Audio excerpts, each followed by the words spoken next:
So I'm going to tell you a bit about the background to the project. I'll just show you this sort of agenda slide.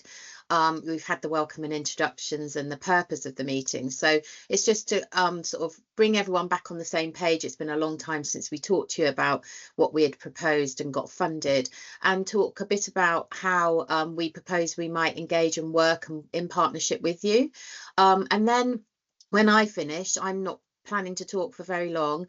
We'll have a bit of space for anyone to ask any questions, but then we would like to do some specific information and knowledge transfer activities and knowledge mobilization activities with you in regard to these three issues here on the slide. And then of course there's hopefully some time for discussion as well at the end. So that's the plan for this session. So just to give you an overview of what the NIHR have funded, as Jill said, they funded 5 of these partnerships. They're all focused on health and social care workforce, but ours is the only one that's specifically focused on wellbeing. The other ones are focused on different specific groups of the workforce generally. So one's on AHPs, one's on urgent and same day care, for instance. So because they're interested in how we can ensure that those workforces are thriving and operating and we're retaining staff, etc. Of course, wellbeing is an interplay into all of those other workforce partnerships as well. But ours is specifically on wellbeing, and it comes from decades of research that we've been doing collectively on this topic. And how the NIHR have designed this, it's really exciting for us, and it was well needed. We know from our research, and I'll come back to that the interventions, while some of them have an evidence base that they work, have not made significant difference. In fact, we continue to see levels of psychological distress and burnout getting worse, if anything. So we need a step change in the way that we're approaching looking after staff and ensuring that they can thrive. That's where we're aiming to get to, not just that they keep their heads above water. And so in this project, in the first 18 months, what they want us to do is work in partnership with our stakeholders, and this is part of that work to start that today, to identify gaps and innovations. And basically by month 18, we need to have decided in collaboration with staff, with you, what it is that we want to go forwards with and implement and evaluate in years 3 to 5. So it's very much about working in partnership, not us coming with our evidence and saying, we'd like to do this research in your study, in your setting, can you let us? Which is how research would normally work. It's about us working very much together on that. And then obviously from month 18 onwards, so probably from 2 years onwards, by the time we've got that all set up, we would like to be actually conducting that research with you. So that's the kind of layout of the grant that was funded. Our partnership covers 4 regions. So this is where our research team are based, but where all of you are from. And I think we have a representation from most of these regions here today. This is the 3rd of these events, and we've had representation at all of them. So you can see here the universities that are covered by the co-applicants, and also the NHS trusts where our co-applicants are based as well, and the regions that we'll be working in. And also we have co-applicants from the Institute for Employment Studies, who bring other expertise and evidence to help us make the best decisions. And on the left, you can see a quick summary there that those regions cover around 10% of the UK population, and there's a lot of diversity in relation to settings, in relation to ethnicity, deprivation and age as well.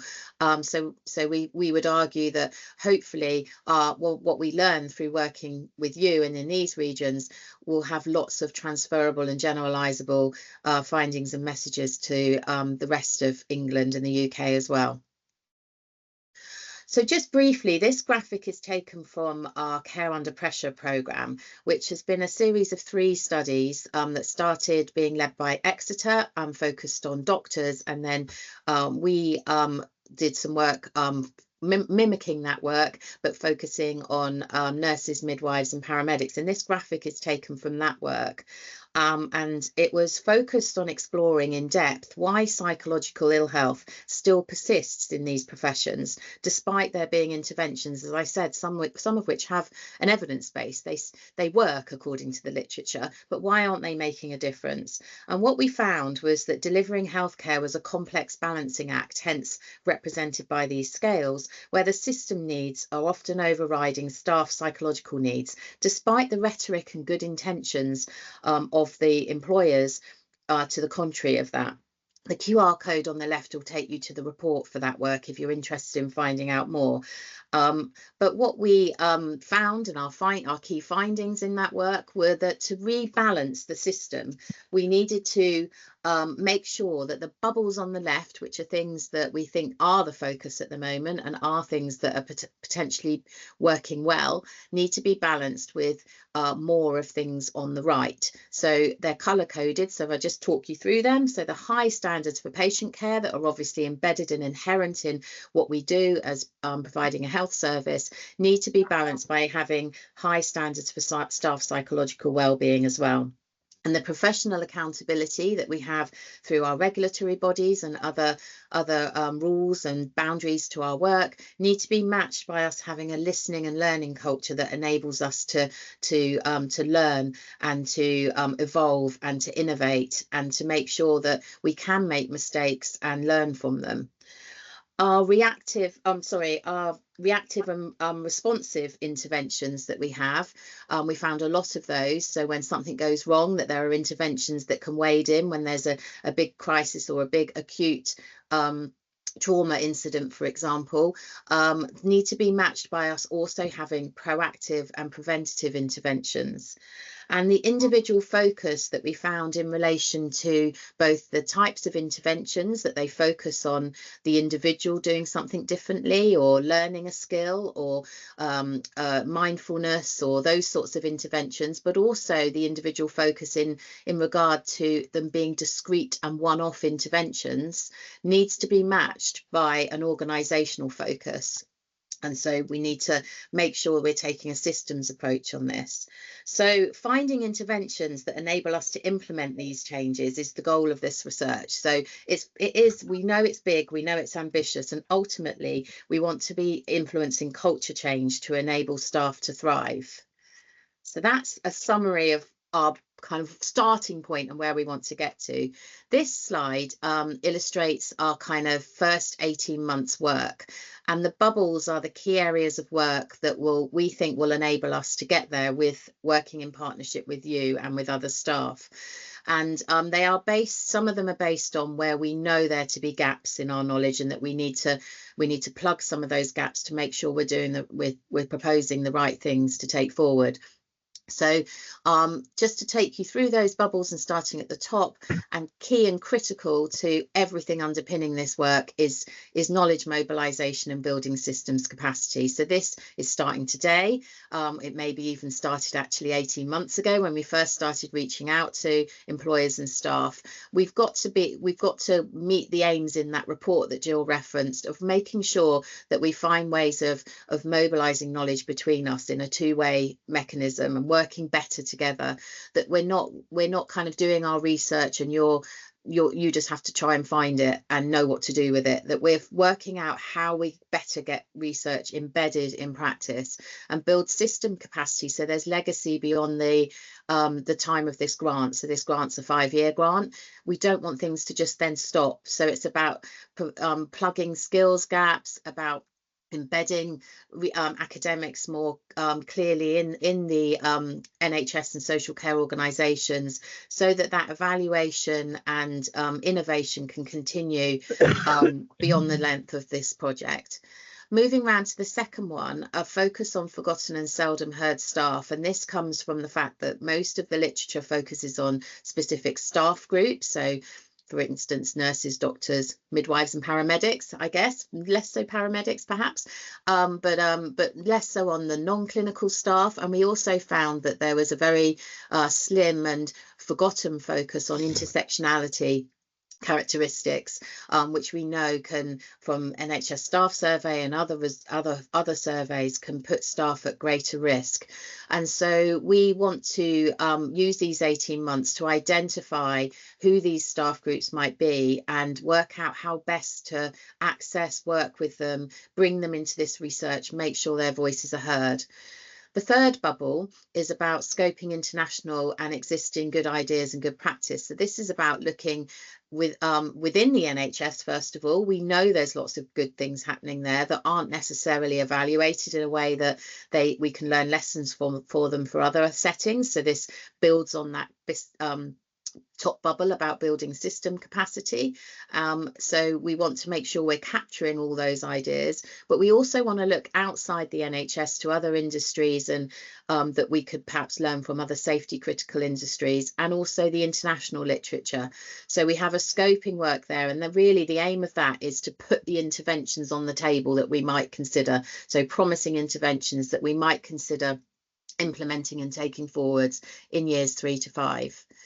The fourth bubble is about developing methods for linking workforce data. So we know you have copious amounts of data, lots of different data sets, but that it's very difficult to know which ones to use, how to link them, and then also obviously to link them to wellbeing data as per the focus of this study. So Jeremy Dawson, who's in the audience today, is leading a work package that's aimed at us really understanding how we can better use that data. How can we link it?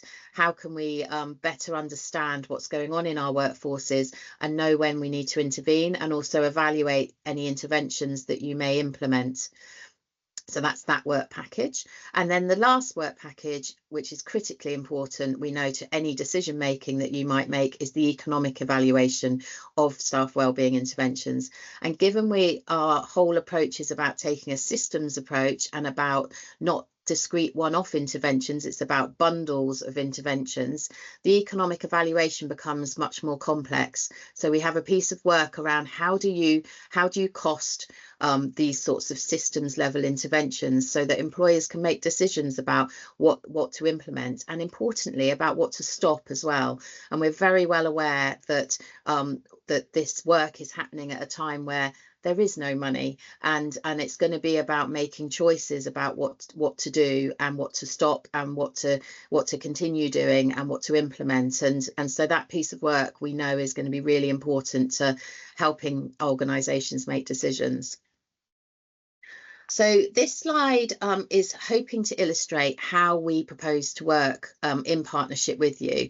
And Kevin would have been speaking to this one, so I'm going to do my best at explaining how his proposal for how this might work, based on his knowledge of how you all work, could go ahead. So this top bit just illustrates the fact that, as I've mentioned to you, we are very well aware of the fact that we have lots of voices that we haven't currently got in our research that we don't necessarily know about. So our forgotten and seldom heard staff, but also any frontline staff. And so we will be developing a staff partners involvement group who will work in partnership with us, as well as us working in partnership with you, who we are calling employer engagement groups for the sake of language today. And one of the key things that we'll be doing is bringing those two groups together. So prioritising the interventions to go forward will be a co-design piece of work that will bring all three of these groups, including us, the research team, together.